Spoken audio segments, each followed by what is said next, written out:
Sark Wetzel, how you doing, man? Okay, Dave. Tell me where you are right now. I am in Honolulu. I'm here for work, um, working down at the docks on ships. Yeah. But I live on Kauai.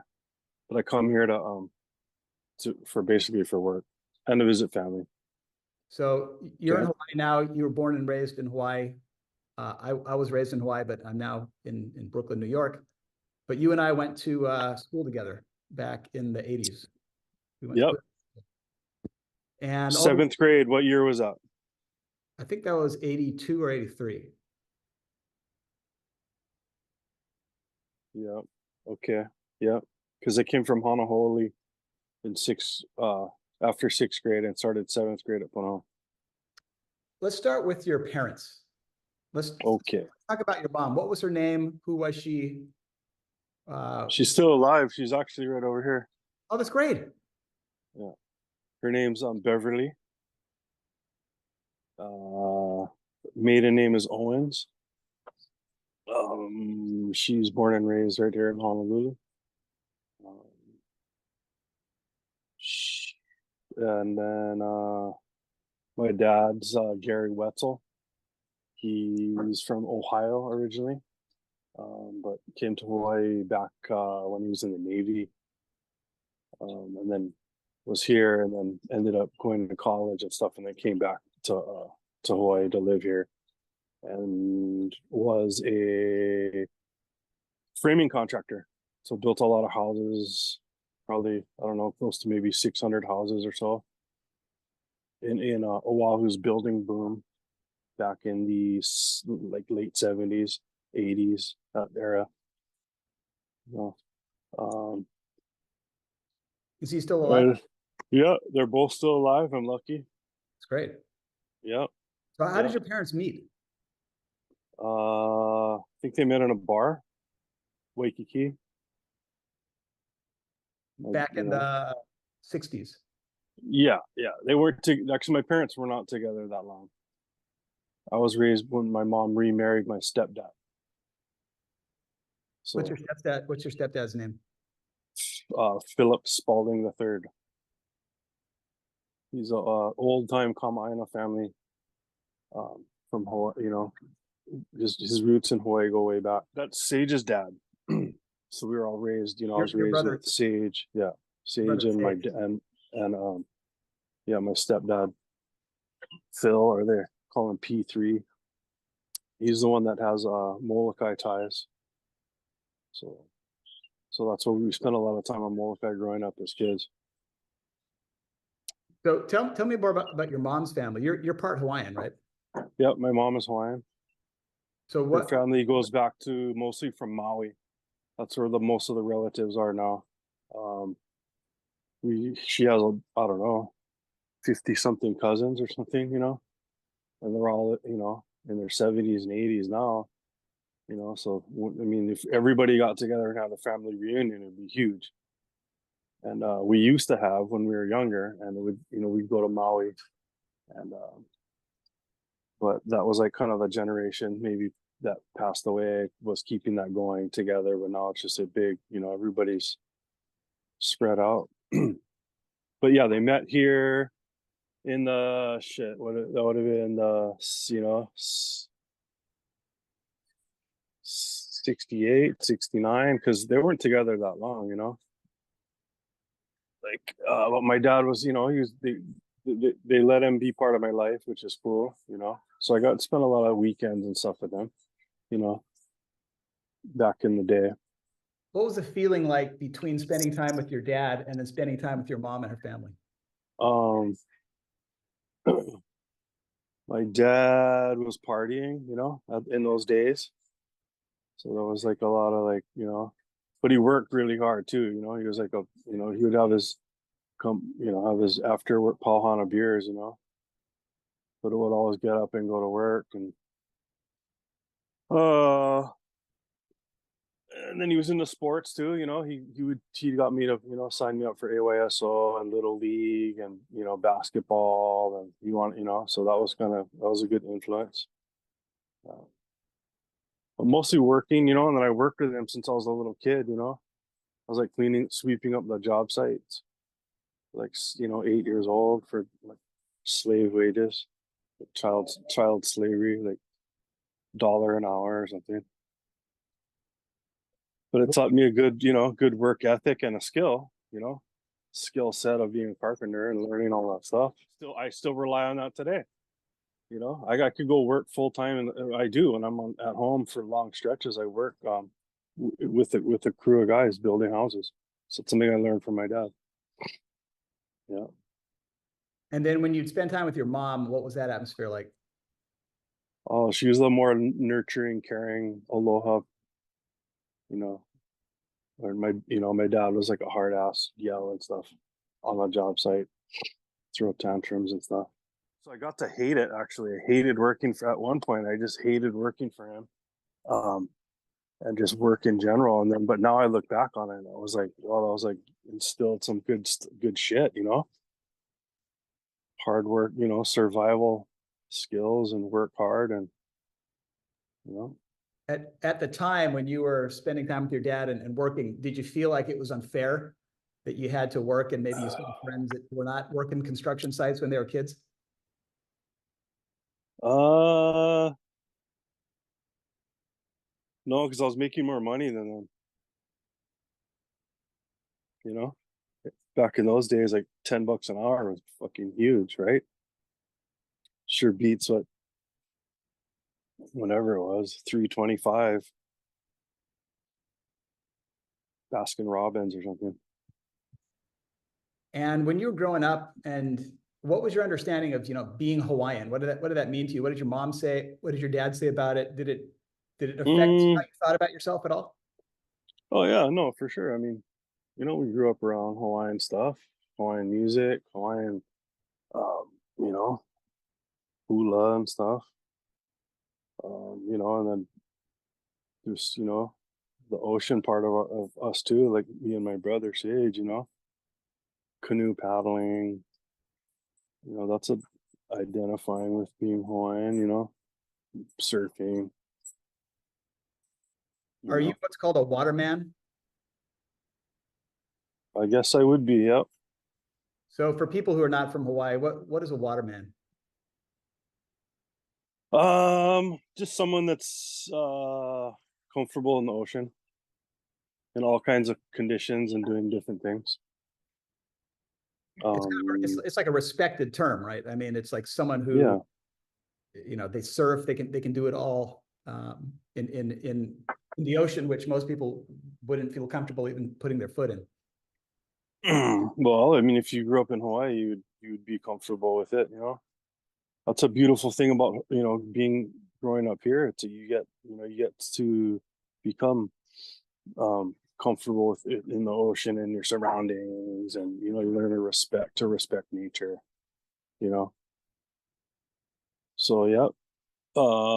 Canoe paddling. Actually, my daughter's paddling right now too. She's going out for the Kamehameha ILH paddling right now. That's kind of cool.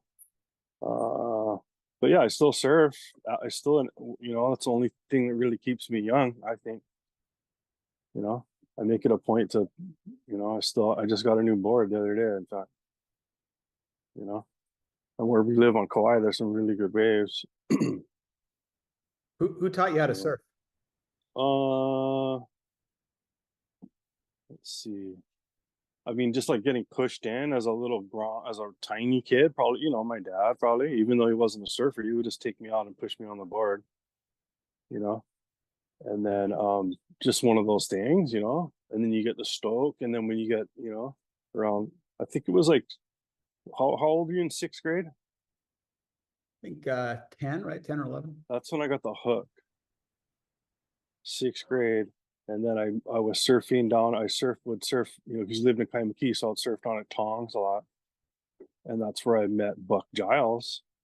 And then and then I saw him at Punahou. That was before I started Punahou. So I think, yeah. And something I'm still all about it now. Maybe not the big stuff.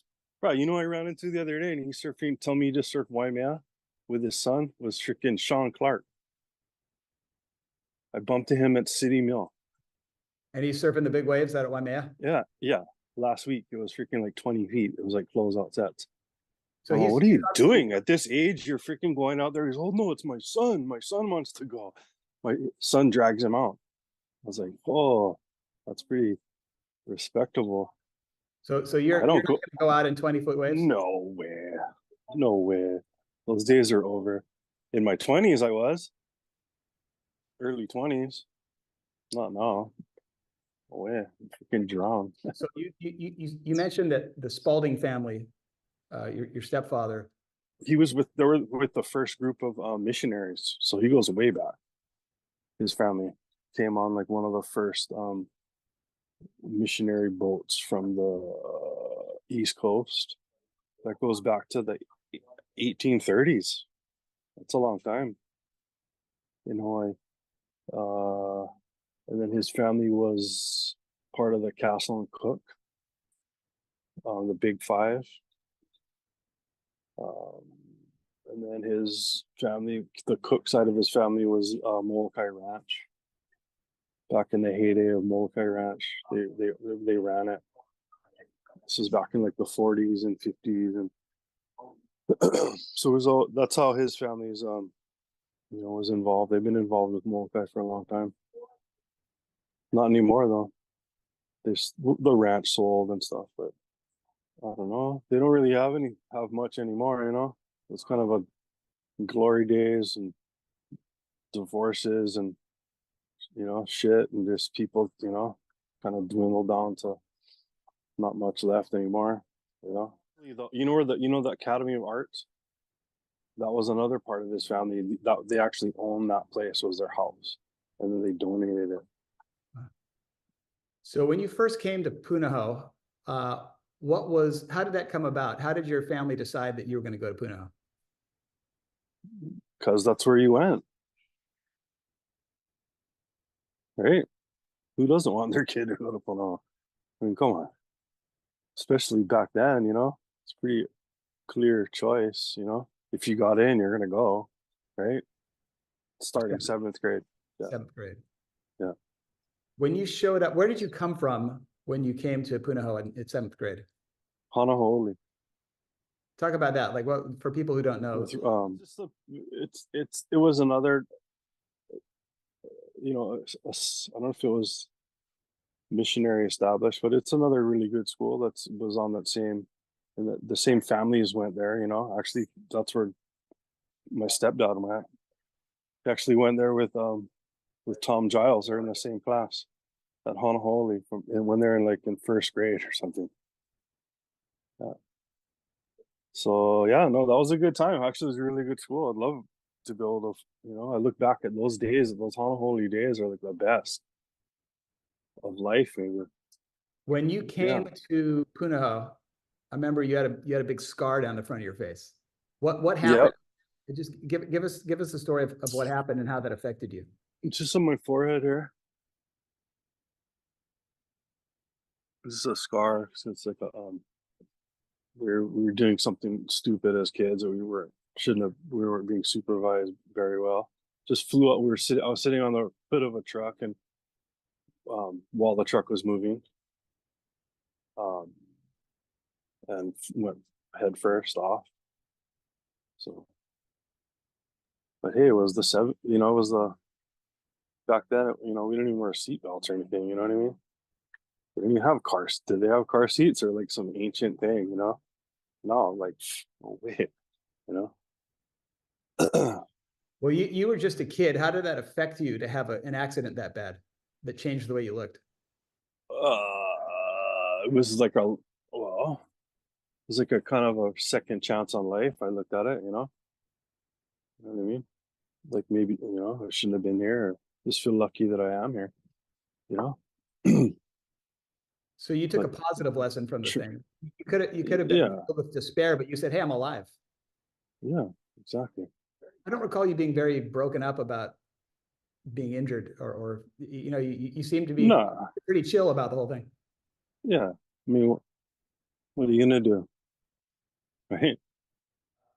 As you got into high school, how did you consider yourself vis-a-vis the other students? Like, did you feel like you played a certain role, or you were in a certain group, or how did you compare? That's the thing. That's the weird thing about Punahou. They want to put you in a group, right?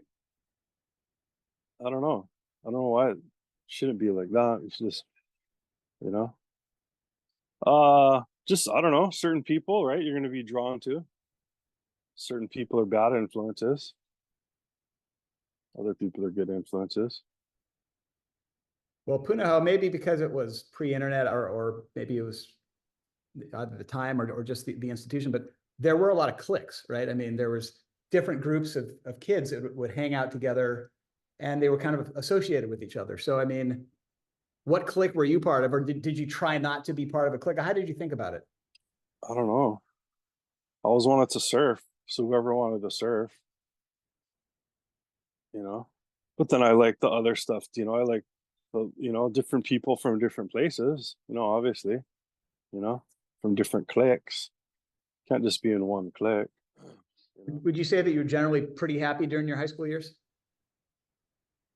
Oh, looking back on it now, fuck, I wish I tried harder. Right? What a great opportunity to go to Punahou, and then you just like fuck off, or more interested in being cool, or going surfing, or like chicks, or you know what I mean? You know, all that, it just seems like a waste, like, you know. Do you think you were interested in being cool? Who isn't? Well, some people are interested, but they're not good at it. I think you're pretty good at it. No, it's cool to be square. You're really into building ships, you know, sailing. Where No, did you not come from? Who did you learn that from? well. We went to the Maritime Academy, so that's why we have jobs in the fields that we do. Sage, because Sage went there too. Um, it's actually it's a good idea. I'm always pushing on high school age kids. Um, it's just a great way to you know, it's a good career path for the right person. So we went to Merchant Marine Academy.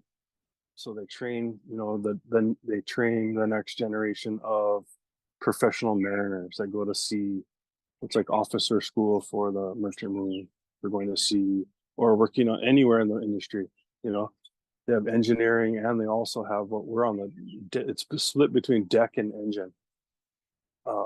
So like, you know, we're on the side of like loading the ship and like doing the stability, and then actually driving the ship and navigating the ship. Whereas the engineers are just like, you know, they're running the plant. But that academy is a good place to get a mechanical engineering degree, and it's like a hands-on thing. And who knows where you can take that? You don't have to work on ships. You've built Hawaiian style like outrigger canoes, right? Yeah, that's not a ship. That's just like, I got into fiberglass work, learning how to do that kind of stuff. Just by started off by like fixing surfboards, dinghy repair, and then like for the canoe club, oh, they smashed their canoe, and then like I went up, you know, and I learned how to like actually like do fiberglass repairs on boats and stuff, and then one thing led to another, and just you know, learned some different techniques and from different people, you know, growing different boat builders and a couple master guys. I spent a little bit of time around like watching them build one-man canoes, you know, that kind of stuff. So I'm really interested in that. Like, I'm interested in boat building, and you know, composites and different techniques. You know, because there's a lot of different ways. You know, so I built sailing canoes, surfing canoes, and then I built power boats. Like right now, I'm actually rebuilding a power boat that's actually for us, for the family, so we can go out, like, you know, take the boat out and go fish. And Going back to Punahou, like, do you remember any particular stories, or just any incidents or memories? I don't know. I remember going to Germany. That was big. I mean, so talk. So was that an important event for you? Of course, who isn't going to be? You know, I mean, that was fun. How'd you get interested Uh, in Why German? Is Wetzel a German name? Yes. Yeah. So I took German and with you, 7th grade. How's your German? Frau von Platten. Nee, schlecht. Actually, my good friend has a girlfriend from Germany, and I was trying to talk to her the other day. And how's yours? Oh, not good. Nicht sehr gut. Ich habe mein Deutsch total vergessen. I remember the Hawaiian Studies guy. Remember Mr. Crouch? I thought that was cool. He was one of the OG Ohokulea guys, and I remember he did like a little presentation. Thought that was pretty before its time. You know, they've taken that whole voyaging canoe thing to a whole another level with the different generations. You know, and all the different programs and high schools. All kinds of cool stuff is going on right now that we didn't have. What's something about your life that you think people would be surprised to learn, or you think they should know? Just trying to be a good person and live a good life and raise my kids right, just trying to be a good person, treat people how you want to be treated. Takes, you want respect, you have to give respect. Sark Wetzel, aloha. Thank you. Okay. All right, Dave. Aloha. Really appreciate it.